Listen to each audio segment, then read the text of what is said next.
Con Claudia Negri, miembro de Optia, que es el Observatorio Público para la Transparencia e Inclusión Algorítmica, además doctorante en informática desde París, conectada. ¿Cómo está, Claudia? Muy bien, ¿y tú cómo estás? Muy bien, muchas gracias. Ya habíamos tenido alguna conversación previamente cuando se empezaron a anunciar las primeras prohibiciones en algunas instituciones, ¿no es cierto?, del hemisferio norte, en particular de Estados Unidos, a los miembros del Congreso, por ejemplo, diciendo que iban a tener que empezar a sacar TikTok, y efectivamente nos habían dicho que esto tenía que ver con que el origen de la empresa es chino. Entonces la pregunta que queda ahora es si el resto de los mortales, los que no pertenecemos quizás a altas esferas donde temas de seguridad formen parte de nuestra mensajería, ¿corremos riesgo también? ¿Tenemos que sacar TikTok de nuestros teléfonos? A ver, la realidad es que por el minuto no. Lo que viene a hacer esta regulación es simplemente prohibir el uso de esta aplicación en dispositivos burocráticos o que sean oficiales, es decir, ni siquiera en los aparatos que sean personales de las personas que trabajan en el gobierno. Ahora, lo que sí sucede es que en algunas regulaciones o en algunos países se está discutiendo la posibilidad de simplemente prohibir el uso de TikTok para toda la población, pero todavía eso se ve lejano o al menos no dentro de los próximos meses. Ya, perfecto, pero la pregunta apunta a que si es TikTok más peligrosa o recoge más datos que los que recogen las otras redes sociales o plataformas digitales. La verdad es que no, las prácticas son similares a las que hacen otras redes sociales, sea Facebook, sea Twitter.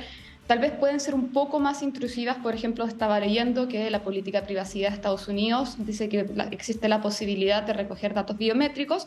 El problema no va por ahí, el problema va en que es una empresa china y por lo tanto hay leyes chinas que pueden solicitar acceso a esos datos y ahí es donde está el miedo. Perfecto, pero eso entonces podría ser regulado por los países, ¿o no? Como se ha hecho, por ejemplo, con otras plataformas en Europa versus la regulación que hay en Latinoamérica o en Estados Unidos.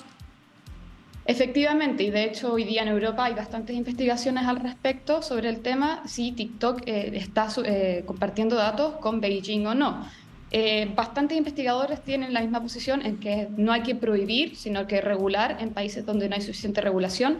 Pero el problema más básico es vamos a confiar. Podemos confiar que efectivamente esta plataforma y esta empresa no está compartiendo los datos con Beijing, porque uno puede ver mucho a nivel técnico, pero habría que confiar si efectivamente lo que se está mostrando y lo que se está compartiendo es así. Ya, perfecto, pero esto tiene que ver, insisto, y en comparación a las otras redes sociales, con la especie de tensión entre Occidente y China, los países líderes de Occidente, porque perfectamente uno pudiera decir lo mismo de empresas como Meta.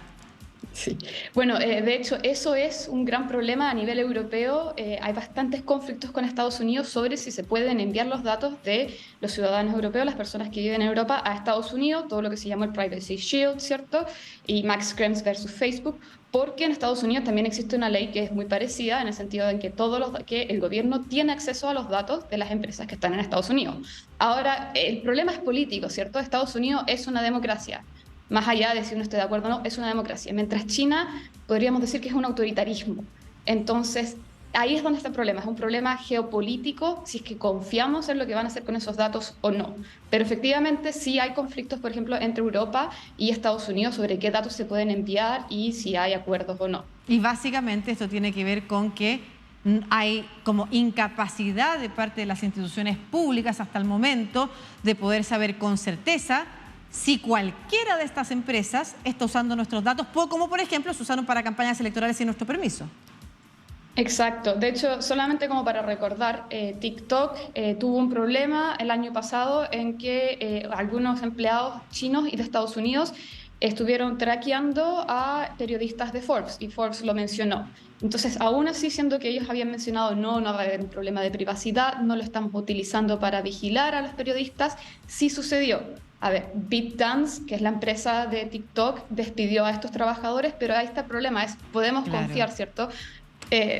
Y ahí ya es el problema político, porque además Beijing, en la ley que tienen de privacidad que existe en China, como también la ley de seguridad, obliga a las empresas chinas a compartir datos si hay problemas de seguridad.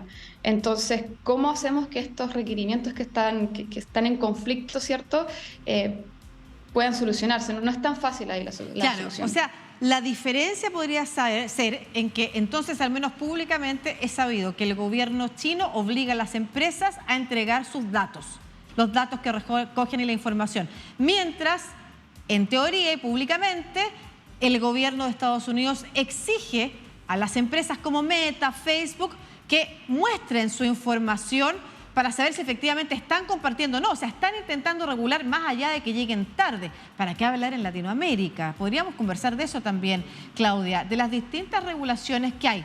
A propósito de la incapacidad que tenemos, o sea, la incapacidad la tienen de partida en el Congreso de Estados Unidos, razón por la cual tienen que eliminar de frentón estas redes sociales, pero más allá, entonces nosotros como ciudadanos comunes y corrientes tenemos menos posibilidades de saber o constatar cuáles son los datos nuestros que se están recogiendo sin nuestro permiso y que no sabemos además cómo van a ser utilizados en un futuro, en 10 años más. ¿Cómo va a estar el mundo? Y nuestros datos van a haber circulado por todas partes. ¿Qué sabrán de nosotros? Y en ese sentido, los estados o los bloques como la Unión Europea han tomado decisiones distintas. Latinoamérica, ya que estamos saliendo a toda Latinoamérica a través de DNews, ha estado mucho más retrasada, ¿o no?, en la protección de su ciudadanía respecto a estas empresas y lo que se les exige. Sí, a ver, existen legislaciones en otros países que sí son a nivel modernas en datos personales, por ejemplo Paraguay o Brasil intentó, con algunas críticas, ¿cierto? Y existen otros países donde faltan y después están estos países entre medio como Chile que llevan tratando de realizar una legislación moderna, pero lleva ahí varios años en el Congreso. Entonces, Latinoamérica no es que todos los países estén mal, hay países que tienen regulación moderna, de hecho hay países que están en el convenio 108 más, que es el convenio de la Unión Europea respecto a la protección de datos, pero sí a nivel general no estamos tan avanzados tal vez como puede ser la Unión Europea, Estados Unidos, Japón u otros países. La razón, a ver, son varias. A nivel institucional, claramente Latinoamérica no tiene esa institucionalidad que sí la tiene, por ejemplo, la Unión Europea, pero son razones históricas también. La Unión Europea y los Estados Unidos trabajaron junto a la OCDE en 1980 para generar los principios de privacidad. Claro. Entonces, tiene razón que tal vez la institucionalidad en estos países esté más avanzada si son ellos mismos quienes empezaron a trabajar en este tema. Pero además, también hay que ver... Sí. Te quería comentar ahí, Claudia, que además tiene que ver con las regulaciones en general en materia económica que vinculan al Estado con las empresas. En Latinoamérica tenemos varios países, no todos, pero Chile es un ejemplo, en el que las regulaciones a las empresas y sus servicios al cliente son bastante livianas. Entonces las empresas pueden hacer bastante más, incluso pasar a llevar a veces a los clientes sin tener sanciones o castigos importantes, que es algo que en otros países no hacen. Incluso en la Unión Europea, por ejemplo, donde efectivamente los sistemas públicos de la Unión Europea se fortalecen en torno al derecho a la privacidad, en Estados Unidos la protección viene por el servicio al cliente y la relación contractual entre las empresas y los consumidores. De hecho, sí. Bueno, el área del tema comercial no es lo mío, pero yo puedo decir personalmente que a nivel de aerolíneas hay muchísima más protección al cliente, por ejemplo, a nivel europeo que a nivel latinoamericano. Pero retomando eso último que dijiste, por ejemplo, la protección de datos en Estados Unidos no viene desde esa concepción de que es un derecho, claro, sino de que es un bien del usuario, ¿cierto? Que el usuario debe estar como consumidor protegido. Y de hecho es el Federal Trade Commission el que lo ve, no una agencia de derechos humanos o de algún tema parecido. Entonces, igual creo que veo con optimismo la situación en Latinoamérica, porque los países se están dando cuenta que esto es un tema que debe solucionarse o que al menos va a ser cada vez más complejo a futuro y deben haber regulaciones modernas. Entonces, puede ser que por el minuto todavía falte, ¿cierto? Pero tampoco desesperarnos porque estamos viendo, estamos avanzando.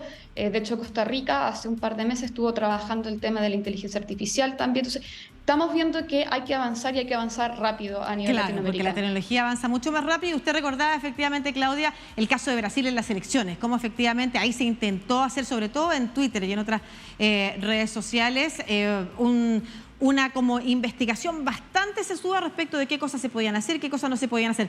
Para terminar, Claudia, como siempre, el consejo para los usuarios comunes y corrientes, sobre todo siendo TikTok una plataforma tan popular, ¿a qué tenemos que tratar de tenerle cuidado? ¿Cómo podemos protegernos? que todo lo que uno va a publicar en las redes puede ser público. Entonces, no publiques algo que no quieres que el resto se sepa y tener cuidado. Y bueno, siempre con los hábitos más básicos de ciberseguridad y ciberhigiene, no compartir las passwords, no reutilizarlos, tener cuidado con lo que se comparte, es lo máximo que se puede decir. Muchas gracias, Claudia Negri, integrante del Observatorio Público para la Transparencia e Inclusión Algorítmica desde París, conectada para contarnos también sobre esta noticia que se ha difundido de lo peligroso que podría ser TikTok, pero también cuál es el contexto en el que se da esto y entonces qué tenemos que nosotros prevenir. Un abrazo, que esté muy bien. Chao. Chao.